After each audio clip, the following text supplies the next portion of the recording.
finance urgent national projects. In Annex A of your compliance, dated November 8, 2024, pages 1 to 4, the OSG enumerated some of these projects, including routine maintenance of national roads, the Panay-Guimaras-Negros Island Bridges, or the PGN Bridges project, and payment of right-of-way. These are all construction projects, Mr. Solicitor General, correct? Not all of them, Your Honor. All Some right. of them pertain to health projects. No, I'm talking about the routine maintenance of national roads, the PGN Bridges project, and payment of right-of-way, correct? In a sense, they are Yes, they routinary, are. ordinary expenses They or they expenditures. pertain to construction projects of the government, correct? Infrastructure. Yes. You can call it that, infrastructure projects, all right.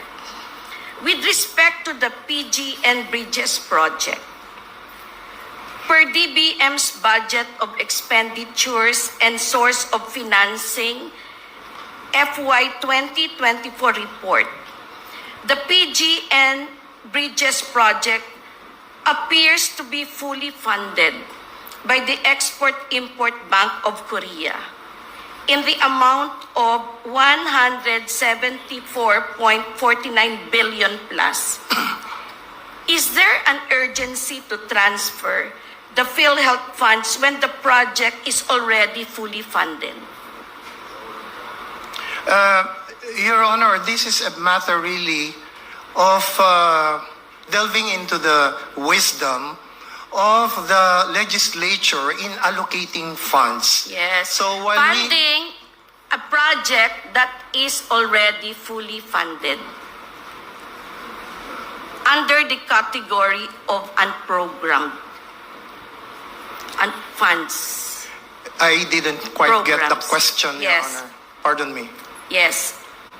Export-Import Bank of Korea has loaned the Philippines 174.49 billion plus. Is there an urgency to transfer the PhilHealth funds when the project is already fully funded? Your Honor, I think one consideration by the Congress in doing so is a determination of when a project is already implementable. So if a project that has already been identified and sufficiently funded is considered to be non-implementable for the given fiscal year, then I think it is the decision of the Congress in the exercise of its policy or wisdom, so to speak, to move it to the unprogrammed appropriations in the meantime. Yes, all right. So, has the government moved this amount to the unprogrammed funds of the government? There are so... This I'm sorry, Your Honor. Export-Import Bank of Korea loan, has the government moved it to unprogrammed funds?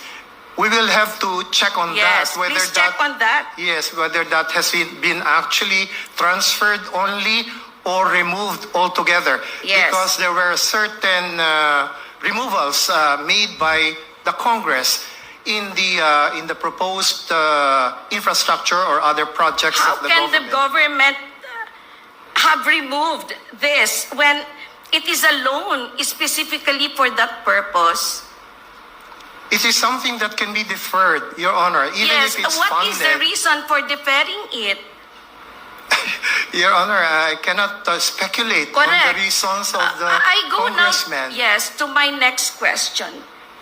Has the government spent even a single centavo from that loan, considering that the project has not even started? Well, there is nothing to spend for if the project has not even started, Your So Honor. where is the money?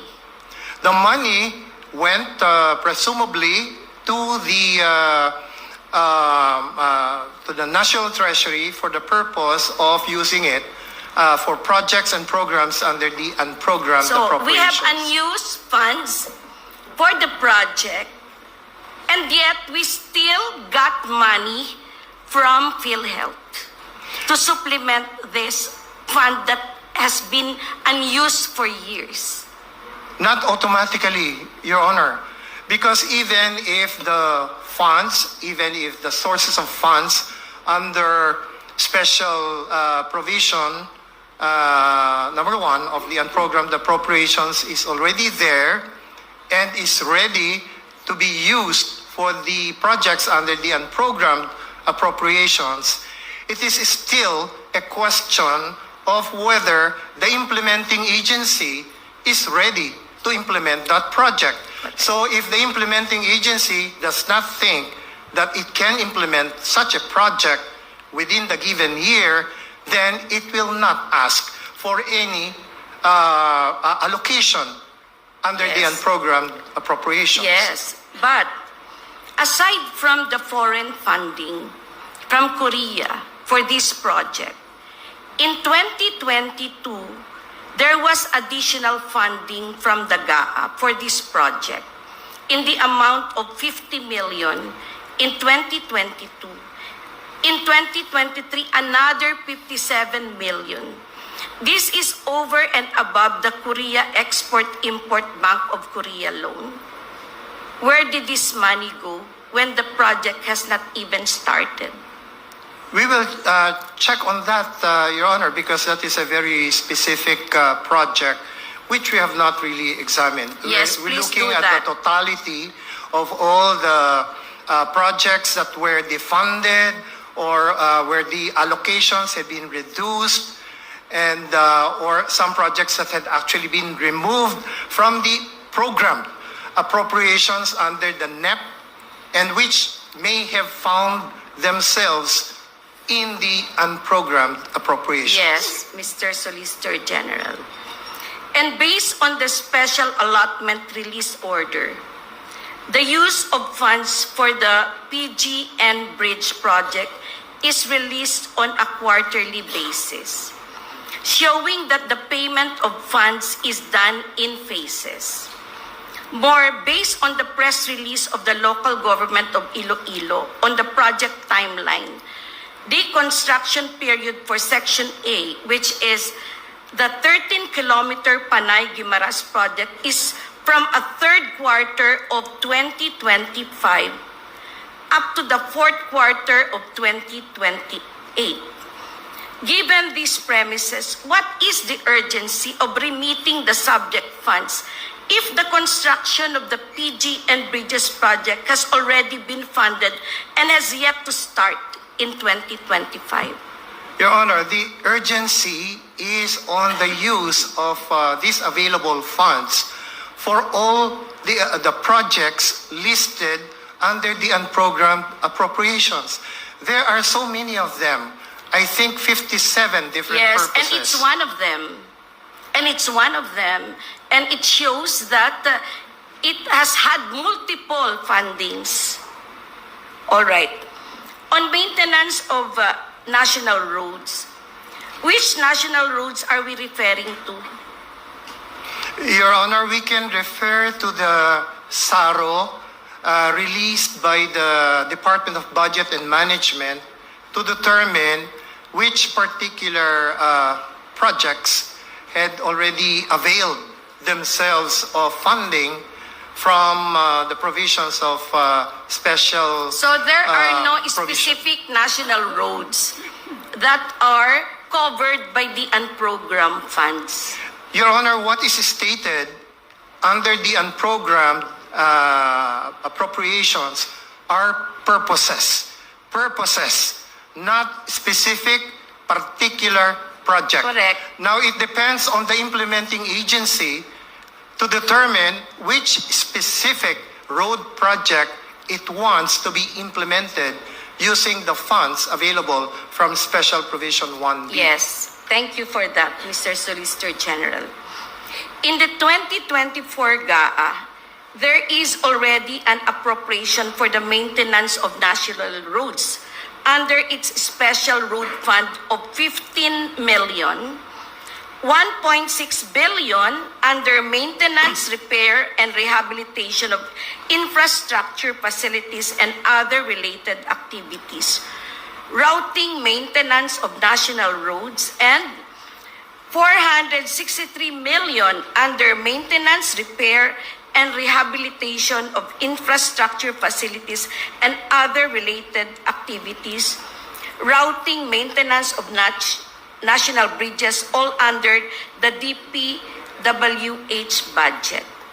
More, per DPWH Department Order Number 32 Series of 2020, the road fund shall be remitted to the National Treasury and earmarked for the construction, upgrading, repair, and rehabilitation of roads, bridges, and road drainage. Perhaps each one of us pays the road tax each time we renew our licenses or we register our cars. Considering all these fundings, why is there a need to get additional funds from PhilHealth for the same road maintenance under the category of unprogrammed appropriations? Your Honor, as I have explained earlier, during the deliberations on the budget by the Congress, they determine whether some or a few or several of the projects identified by the proponent agency are something that can be implemented within the given fiscal year.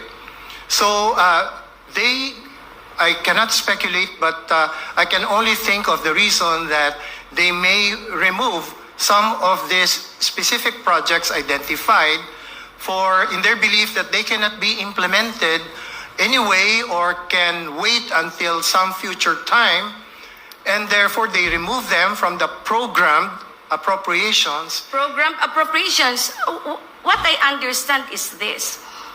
There are already programmed appropriations, but in addition, unprogrammed funds were also sourced out from GOCCs.